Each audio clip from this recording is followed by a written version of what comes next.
Good afternoon, everyone. Thank you for that rousing speech. I guess the minister has already left, but it was great. I am here now as the Chief Geologist of the Canada Nunavut Geoscience Office, going to be speaking to you with my territorial counterparts on the role for critical minerals in Canada's north. So I would just like to start off by saying that the three of us are all respectively longtime northerners. I've been in Iqaluit, which is where I live, capital of Nunavut, for 18 and a half years. And Warwick and John have been up north also for substantial periods of time. So yeah, the three of us are considered northerners, although I don't think any of us were actually born in the north. But yeah, we are going to talk to you about our respective jurisdictions and just about the role of critical minerals for Canada's north. So I will start off by just, giving a bit of a primer for the critical minerals. Apologies to people who are well-versed in the critical minerals. We have a bit of a setting the stage when we first move into the presentation, but we will move forward with that. And go ahead. So I guess this moves. There we go. Okay. So in March 2021, Canada released its list of critical minerals. Canada's definition of the critical minerals includes 3 criteria, which are listed on the slide. Essential to Canada's economic security, required for our transition to a low carbon and digital economy, and can be sustainably supplied to our global trade partners. These are the critical minerals. There's 31 of them altogether, and the graphic on the right, or the graphic on the left, is the branding that Canada has created to illustrate the critical minerals list. And as I mentioned, there's 31 minerals on this list in the shape of a maple leaf. Note that Canada uses the term critical minerals as opposed to critical metals. This is because some of the commodities are non-metallic. So there is a bit of confusion, I suppose, between what is a critical mineral, what is a strategic mineral, and what is a battery metal. The terms can be and are used interchangeably. The key difference between the critical minerals and the strategic metals is that the critical minerals can be, forget that. The critical minerals can be supplied to the country trade partners, whereas a strategic metal is one that is not readily available to a country because they do not produce it, or they produce very little, and they do not have a reliable source through trade.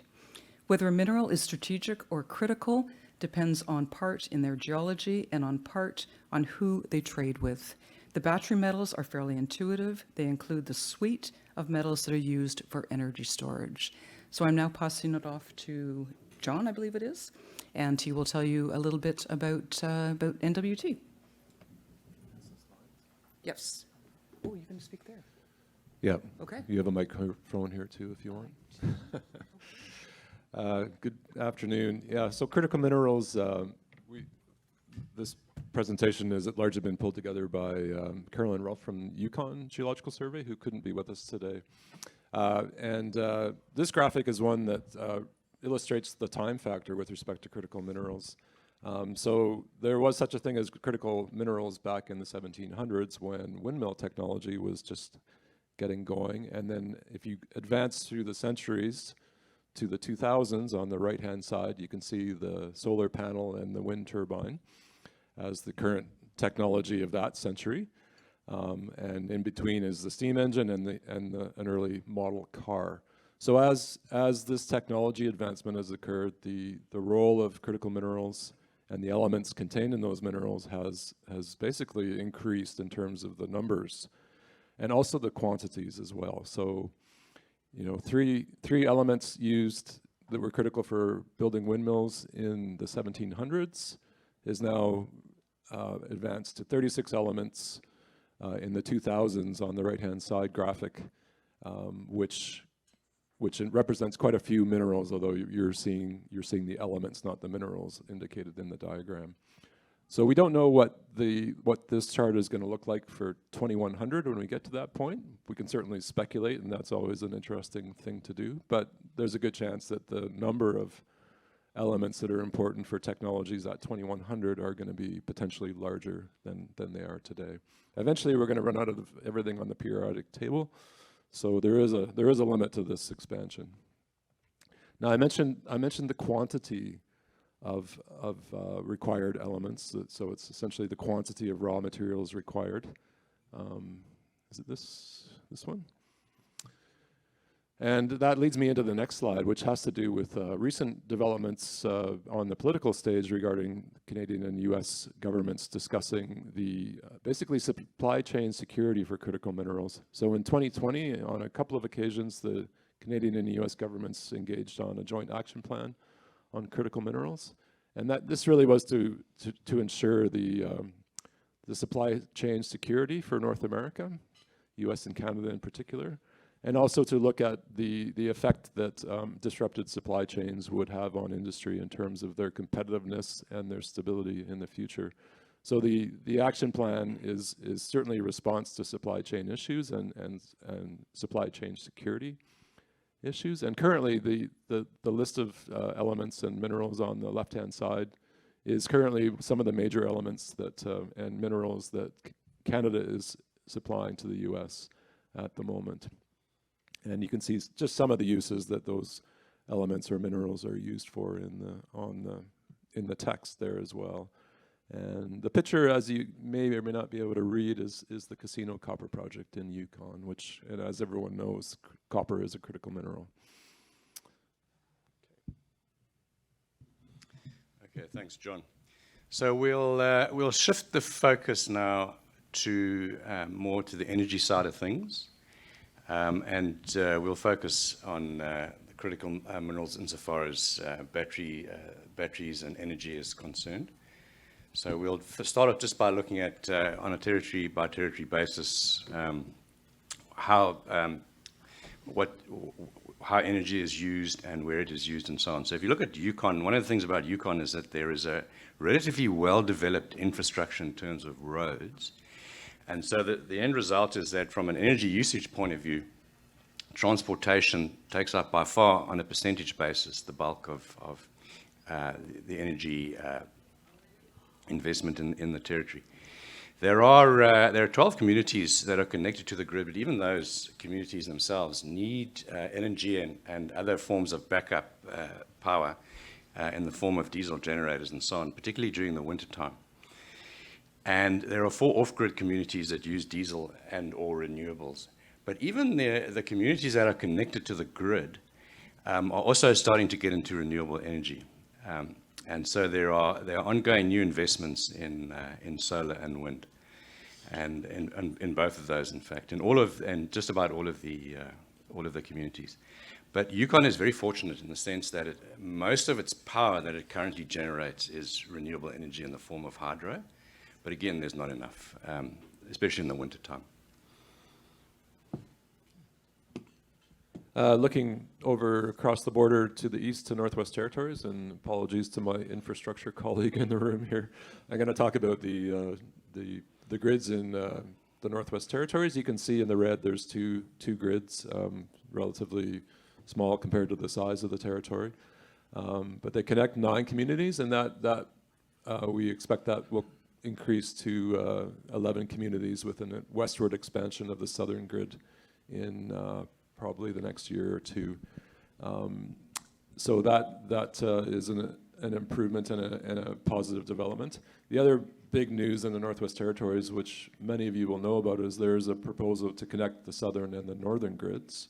That may or may not be through a underwater transmission line extending through Great Slave Lake, which is the large lake between the 2 grids. And we have quite a few communities on diesel power, and there's an effort by government at this point in time to try and offset some of that diesel power source with renewables. So particularly wind and solar are being added to the diesel systems in some communities, and with an ongoing effort to do more over time. But as it is with a lot of the population living in on-grid communities, we're currently have 75% of our electricity being used is being sourced from the grids that you see there, from hydropower. With 3 hydro systems, the blue dots representing the 3 hydro systems that energize those grids.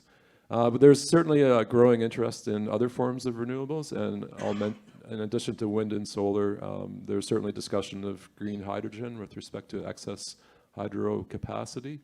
And there's also discussion of geothermal, which is a longer term endeavor. But the southern part of the NWT, particularly in the western side, Fort Simpson being sort of the main community in that region, there is good geothermal potential, and that potential does extend into parts of Yukon as well. So interesting future, and we are trying to get ahead of the game in all of those areas. Energy use, largely transportation and industrial, as you can see there. So moving further east over to Nunavut.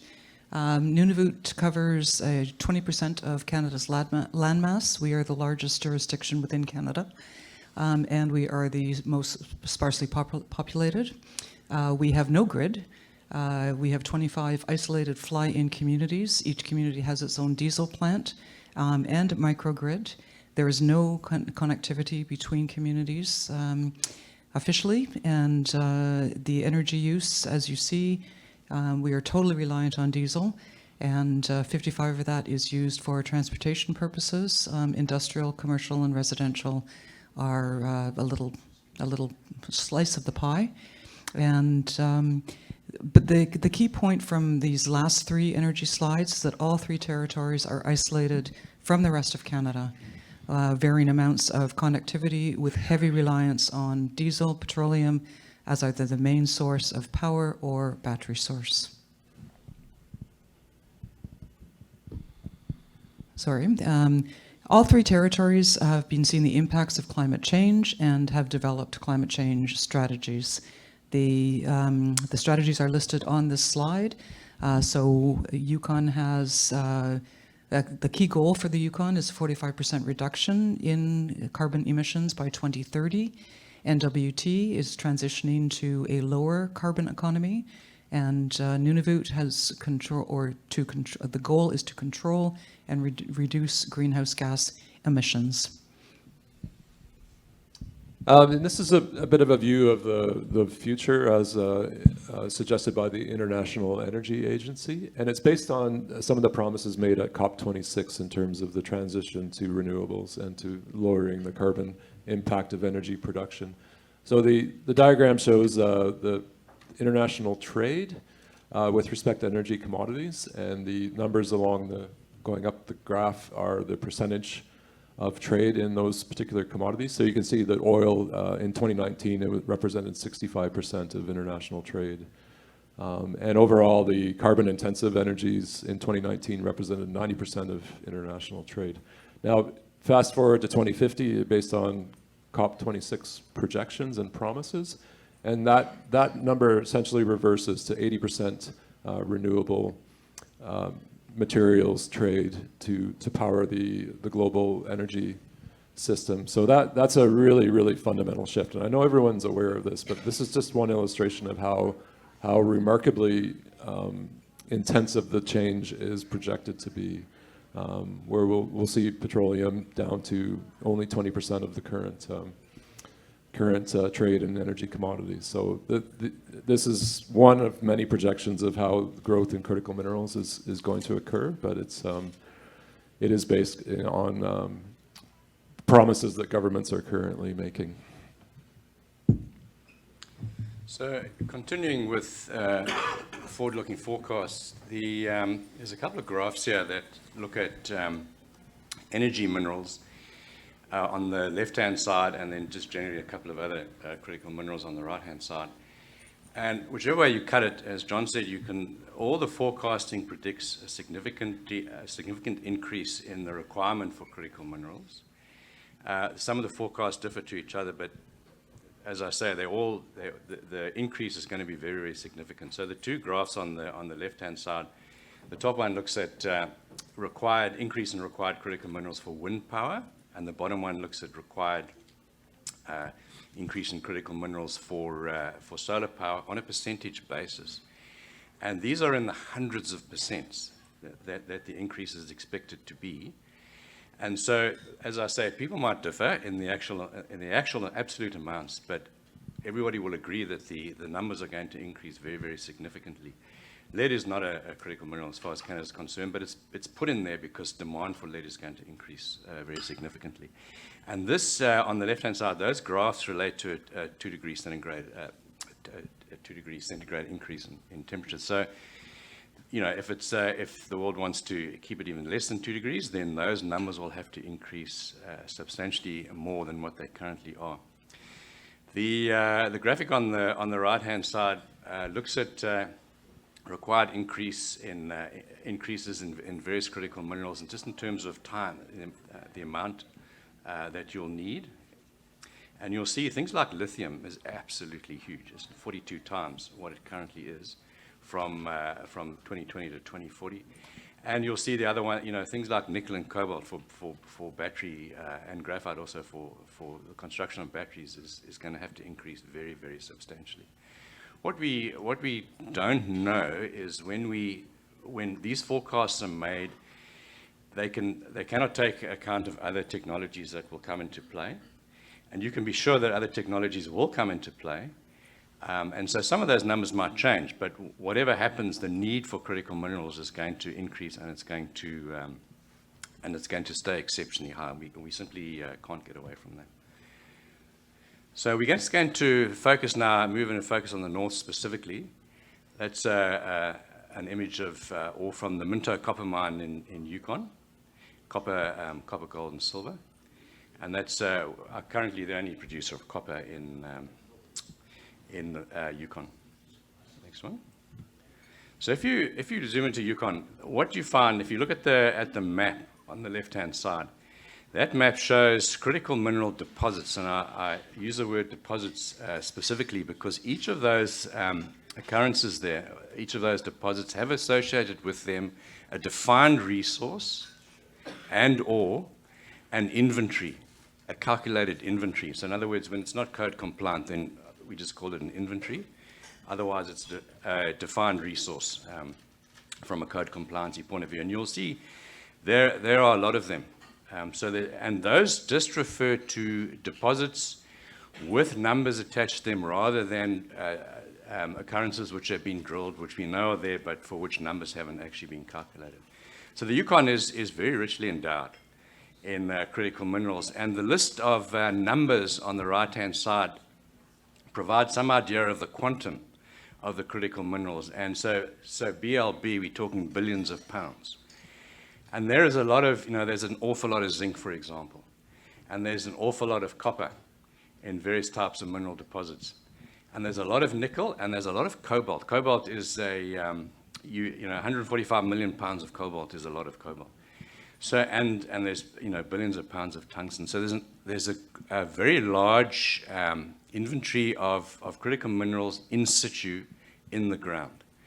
There's obviously work to do to get them out, but those are the numbers, and those numbers are real, they exist, and there's solid calculations behind them. So there's also a wide range of critical minerals and a wide range of mineral deposit types, which is also quite useful because it provides scope for various aspects of the mining industry to get involved.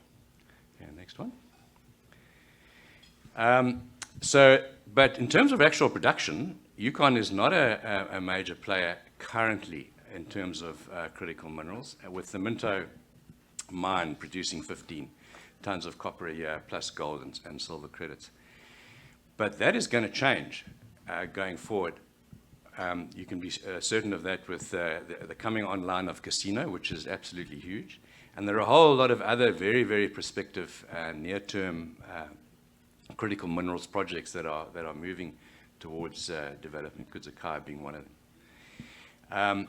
Keno is a silver mine, as you know. There's some zinc and there's some indium byproducts, but it's relatively small. But certainly in terms of copper, that's the name of the game, and then zinc at Kudzakai and so going forward. The third bullet point there is particularly relevant. Yukon has made a call to reduce their carbon emissions by 45%, but they have very specifically excluded the mining industry from that 45%. And there's some very sound logic behind that decision, because there's a recognition that the mining industry is part of the solution. And so the mining industry then falls under a different set of criteria where they will be, they will have mining intensity targets that they need to adhere to. And so this is quite a smart move, actually, because it allows for the growth of the mining industry instead of constraining the mining industry.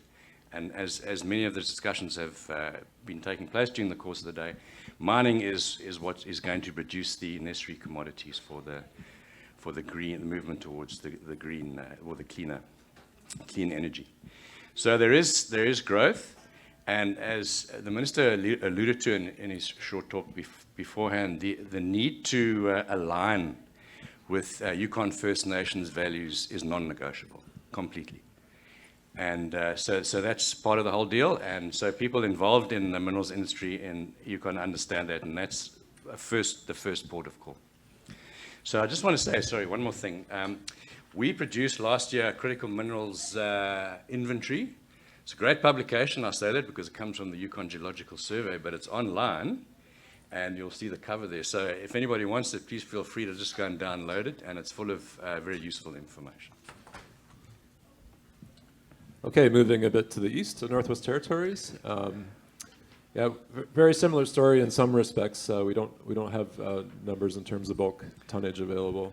The map on the left is obviously you can't read the details of that, but I will advertise that this map is available both in paper format and in digital format at the GNWT booth, which is booth 1107 on the trade show floor. What you can hopefully see is that there are a number of they're either deposits or major showings that are indicated here. There's much more than this, but this is a summary map, and which is why it's called selected critical mineral deposits. We have quite a bit of potential both in the Mackenzie Mountains, which is on the left-hand side of the map, and also in the Archean, the older parts of the territory, which is the pinks and purple colors, which is what we call Archean, older than 2.5 billion year old terrains in the Northwest Territories. The light brown and green colors in the middle, that's part of the Western Canada Sedimentary Basin, so it's our oil and gas window in the territory. Yeah, the one thing I'll advertise as well, if you're interested in terms of this type of understanding of what's where, we are producing some more detailed maps. They're being done by the regions in the territory, which in some cases are land claim regions. And that will hopefully stimulate a lot more discussion throughout the territory in terms of what is the potential and what do we know so far, which I will admit is not, I think we have a lot more to learn about this as we move forward. Just to highlight some of the projects that are at an advanced stage, and you've heard about some of them already in other discussions already. NICO, which was discussed just before lunch, is our cobalt, bismuth, copper, gold project. It's the red dots in the map, not far from infrastructure. Pine Point is a revived lead zinc project that is south of the Great Slave Lake, being revived by Osisko. Prairie Creek is a long-standing deposit that's looking like it's moving towards production, owned by Norzinc, lead zinc deposit as well in the Mackenzies. And of course, Nechalacho is sort of our highlight project at the moment in terms of it's the orange dot near Great Slave Lake, and has a real periodic table of elements within that deposit, which is quite interesting. And then we've talked earlier throughout the last couple of days about tungsten, and Mactung and Kantong are both quite close to the Yukon border. There are other major projects that don't have quite the current attention. Coates Lake is a copper project, the blue dot in the Mackenzie Mountains on the left, and Hidden Lake is a lithium project, or a lithium region, I would be probably more accurately characterize it, which is actually not far from Yellowknife, the dark blue dot just north of Great Slave Lake. So we have some projects that have advanced to a fairly senior stage No mines developed yet. Nechalatura I'll talk about next. It's not quite a mine, but it is a demonstration project. It looks like this currently, or as of September of last year. It's about 140 kilometers, or maybe a bit less than that, from Yellowknife towards the southeast. This is being developed by Vital Metals. Avalon Rare Metals really started this project up in earnest years ago, but Vital has purchased part of the resource there, and they're developing a small high-grade light rare earth deposit called the North T-Zone, which you see sort of in the middle of that slide there. And this has been, basically it's a small-scale mining project. It's also been termed a demonstration project. And the demonstration aspect really has to do with how to deal with the ore once out of the ground, and they are using X-ray ore sorting technology, largely waterless activity to separate the minerals. There's a red mineral and a white mineral, basically making up the ore. That ore is crushed and then is sorted in this X-ray airjet type machine. So this project is really a precursor to what we think is going to be a much larger project. Just at the top of the slide, there's a lake called Thor Lake, and just south of that is something called the Tardif Zone, which is a much more heavy rare earth element endowed, and is potentially a multi-decade project that is being considered as early as 2024 to start work in earnest there. Just finally, some next steps for where are we going as the government of Northwest Territories. Well, we're in the midst of developing a critical minerals action plan, which really is a way to tell ourselves as government and as our government partners where we need to focus our efforts initially. This is a long-term game, so this is the first pass at where we need to focus our efforts, and it's not the end solution by any means. We've held a kickoff workshop in November of 2021, which was quite informative. Lots of stakeholders, rights holders involved in that. We hope to have some further engagement and some development of the action plan during this year, really with the goal of trying to really establish and build on the partnerships that we already have, prioritize the activities that we're going to focus on as government and as partners in government. There is a need to increase awareness, not only amongst potential commercial proponents who want to come and develop in the Northwest Territories, or at least explore, but also within the public of the Northwest Territories in terms of what is this all about? Because this is still fairly new in some respects. And we really want to build on our past mineral development successes. So there is an awful lot of work that has gone in to building a mineral economy based on diamond mining, and a lot of that infrastructure and capacity is transferable over into critical minerals development. And then finally, just a quick hit on a couple of things that I don't have the document to wave, but so there are some sources of information that are really, in some cases, are historic sources, because some of the critical mineral development that last occurred in the territory was related to World War II. So that's where the figure on the left, the operational history of mines, is actually quite an interesting read nowadays.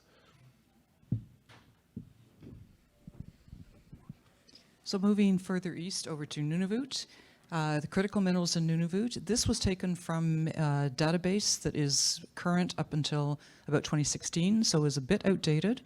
Our offices collectively in Nunavut are trying to update the database to include all the minerals from assessment reports since 2016.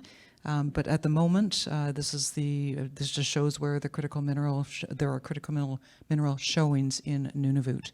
Nunavut has known occurrences of 6 critical minerals: graphite, lithium, manganese, platinum group elements, the Rs, and uranium, and varying amounts of many others. So you see from the dots the concentrations. The uranium is really central Nunavut, and the others are, I wouldn't say spread around necessarily, but throughout the territory.